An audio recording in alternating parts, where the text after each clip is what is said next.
Olá, muito boa tarde. Hoje olhamos à atualidade com o jornalismo da Renascença. Contamos com a presença da sua diretora de informação, Graça Franco, para olharmos o regresso da eutanásia ao Parlamento. Entretanto, ficamos ainda com alguns temas que marcam a atualidade religiosa na Igreja Católica.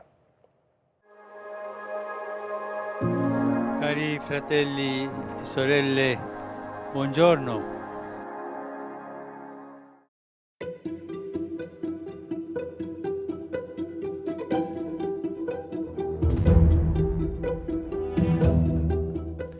Renovar o olhar sobre a vida consagrada foi o desafio que o Papa deixou no Vaticano num dia de festa em que Francisco quis alertar para o perigo do olhar mundano que procura o sucesso e faz o que quer.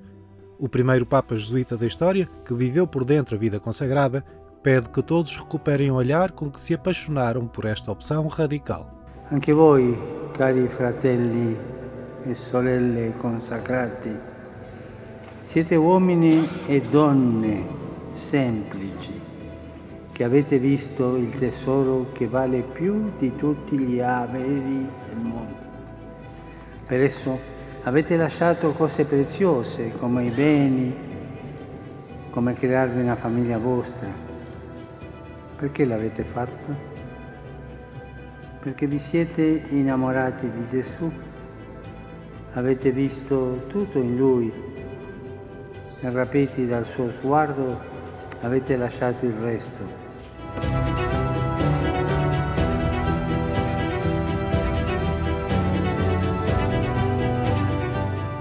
Num momento em que se multiplicam debates sobre a eutanásia, o Papa denunciou as violações à dignidade da vida humana por motivos económicos ou tecnológicos, associando-se à celebração do Dia da Vida na Itália. Ed auspico che questa giornata sia un'occasione per rinnovare l'impegno di custodire e proteggere la vita umana dall'inizio fino al suo naturale termine. È necessario altresì contrastare ogni forma di violazione della dignità, anche quando è in gioco la tecnologia o l'economia, spalancando le porte a nuove forme di fraternità solidale.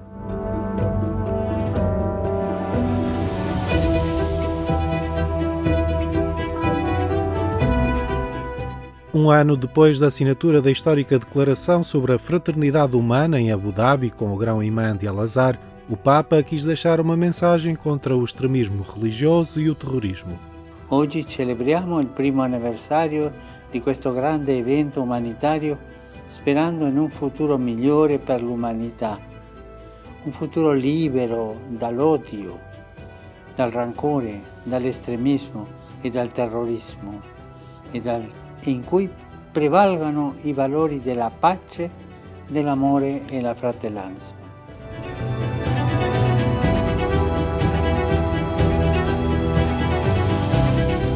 As bem-aventuranças como caminho de felicidade. Este é o tema das audiências gerais ao longo destas semanas, um caminho para a felicidade que passa por aceitar os próprios limites e reconhecer-se como pobres. Francisco destaca a dimensão mais íntima da pobreza.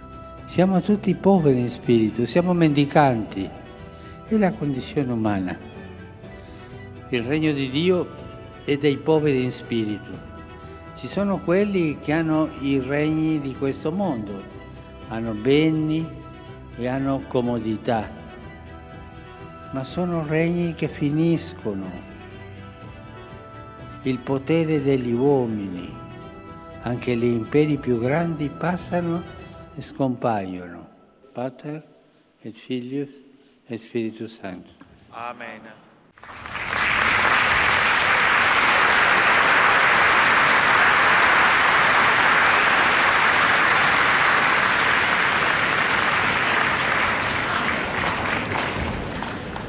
E non dimenticatevi di pregare per me.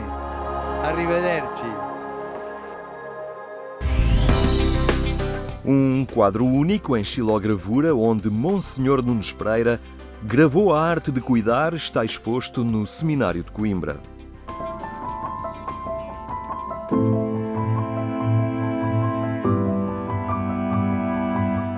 neste quadro estão gravadas duas expressões artísticas: a arte do cuidar e a arte de representar pessoas e ambientes através do escavado na madeira, a xilogravura.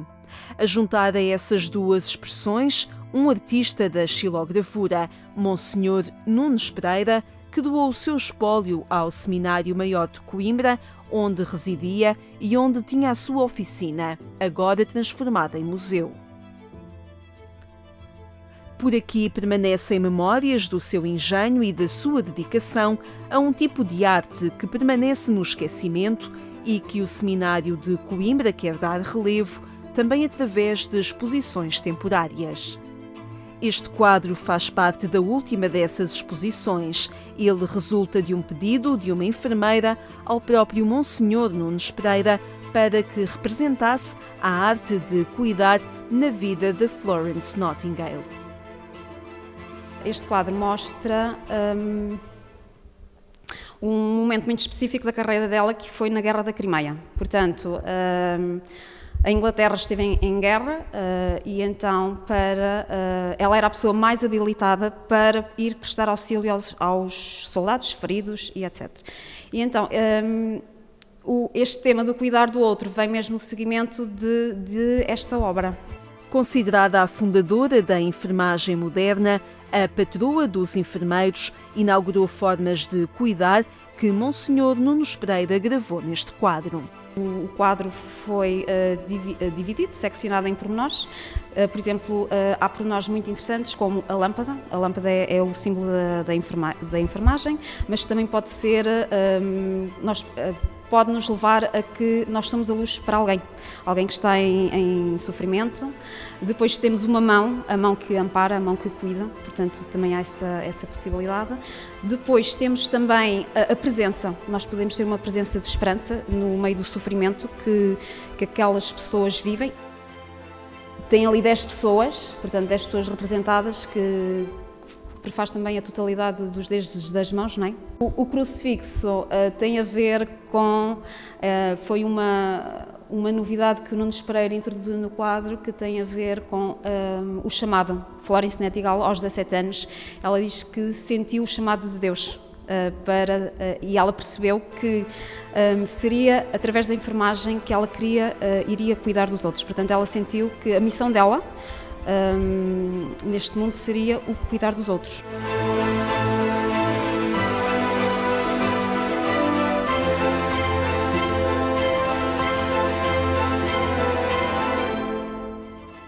Pormenores da vida de uma enfermeira gravados na madeira e com os recursos que o Monsenhor Nunes Pereira colocava na sua arte.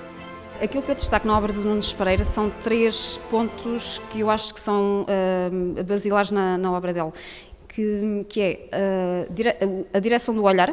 Ele fala de uma maneira muito expressiva, a afeição das pessoas que ele representa e depois o pormenor das mãos. Ele tem um traço tão belo e que consegue exprimir isso com emoção que torna mesmo as obras dele únicas. O Seminário de Coimbra expõe permanentemente a arte de Monsenhor Nunes Pereira e promove ciclos de conferências em torno da sua xilogravura. Assim acontece com este quadro. A arte de cuidar é o motivo para uma série de tertúlias na primeira sexta-feira de cada mês sobre saúde, arte e espiritualidade na senda de Florence Nightingale.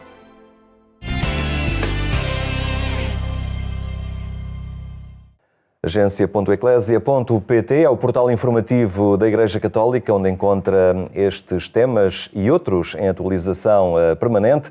Agora, o regresso da discussão em torno da eutanásia, dia 20 de fevereiro. O tema volta ao hemiciclo, que desta vez se prepara para o aprovar, aproveitando a nova relação de forças em diversos grupos partidários.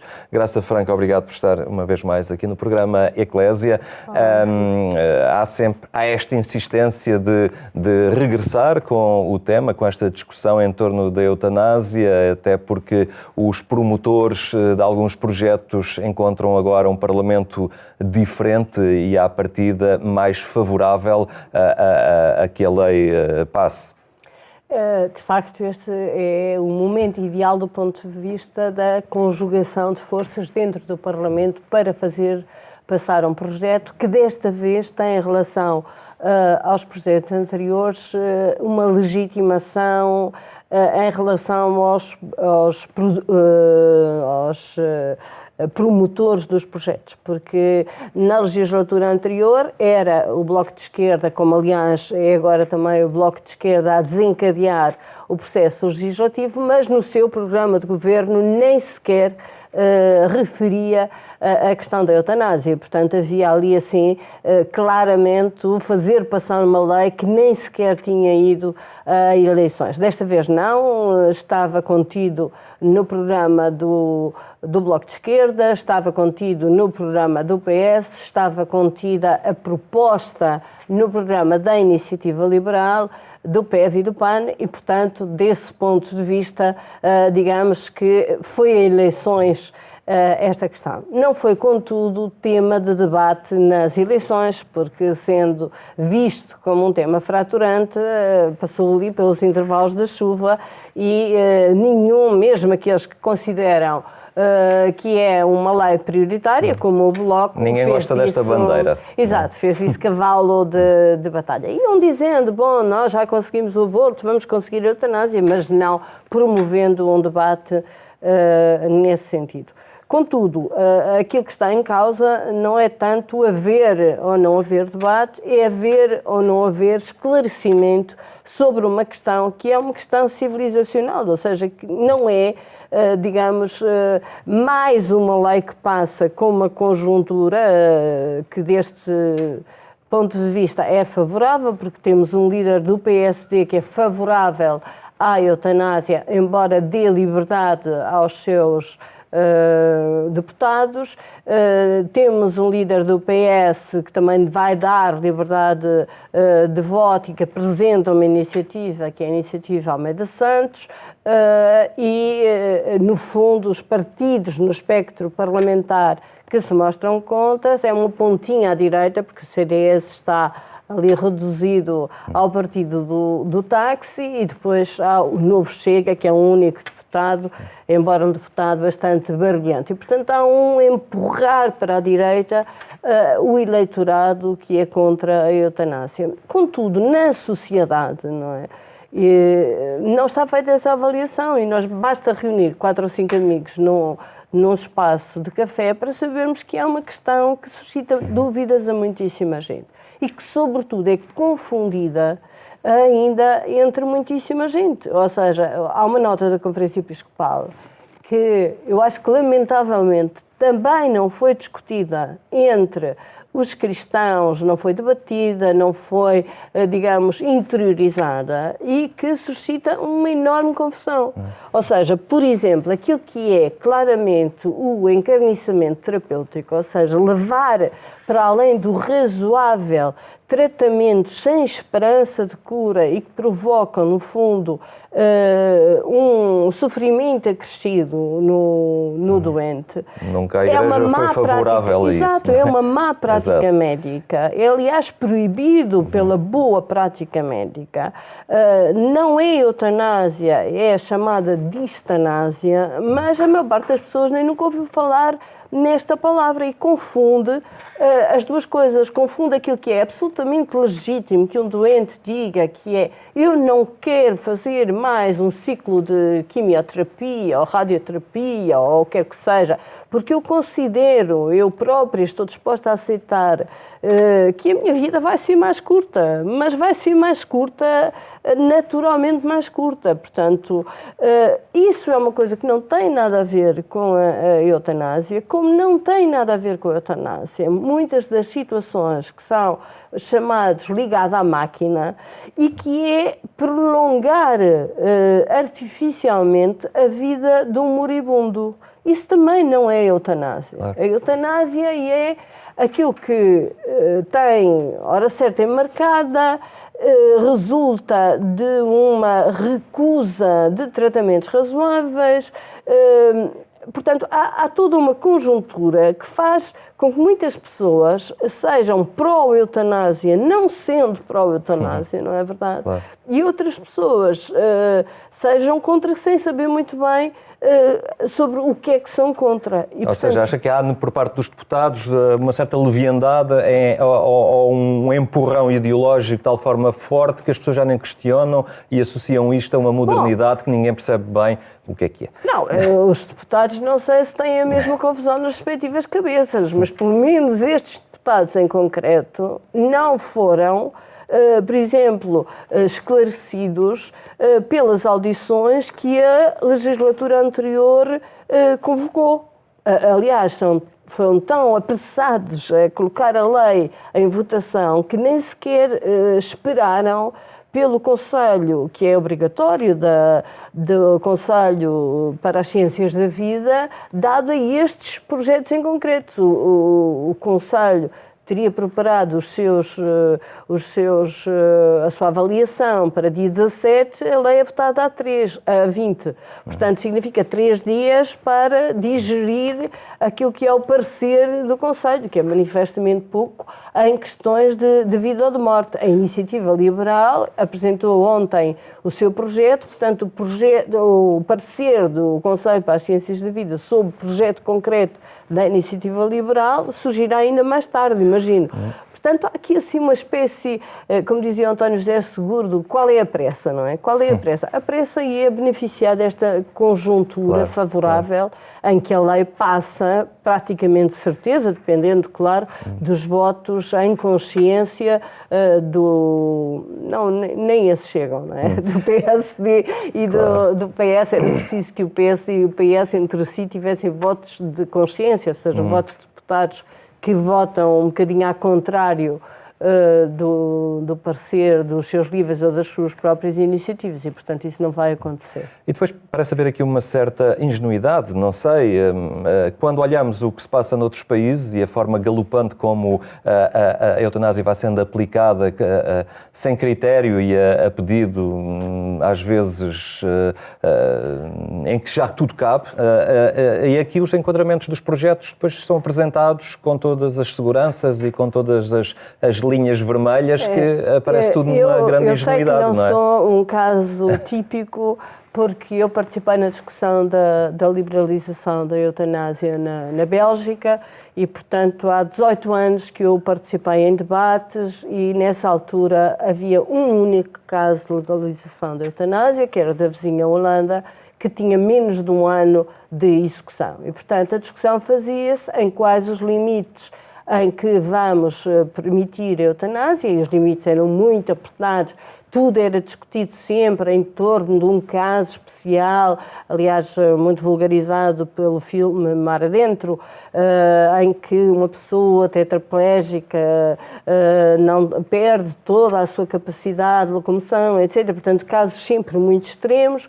E as garantias é que, bom, haverá 1, 2, 3 casos de eutanásia, portanto, porquê tanto barulho se serão tão poucos os casos? E, na altura, os que estavam contra, como eu, diziam, bom, mas aberta uma porta a um retrocesso civilizacional, a porta fica aberta e daí para a frente ninguém sabe o que vai acontecer. O mais provável é entrarmos naquilo que se chama uma rampa deslizante. Não havia experiência, portanto, quem alertava para este perigo estava sempre em desvantagem. Agora há uma experiência, que é a experiência belga.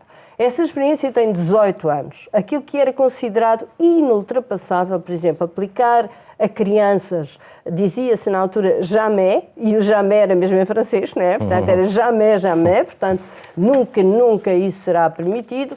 Em 2014 fez-se uma alteração à lei para que isso passasse a ser permitido.